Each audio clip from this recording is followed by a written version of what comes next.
Welcome. In this video, I'll show you how to fix WhatsApp web if it's not downloading files.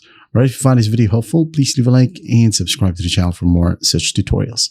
Now, first up, on your browser, go to find the URL box and you'll find the sliders right here. Just click on it. Now click on cookies and site data, manage on-device site data, and then just delete the data right here. Okay, once done, click on the done button, reload the page, log back in if asked. All right, and after that, check if it works.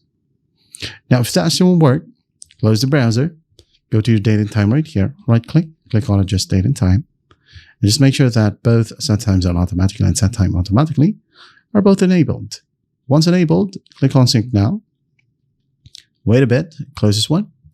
Now go ahead and reopen up web WhatsApp, okay? And then again, just go ahead and log in.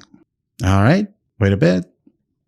Go ahead and go back to the file, tap on it, download it, and it should be good to go. Now, if that doesn't work, go ahead and try a different browser or check if your internet is having the problem. But those are the basic fixes for the WhatsApp web not downloading files issue. I hope this video helps, and I'll see you in the next one.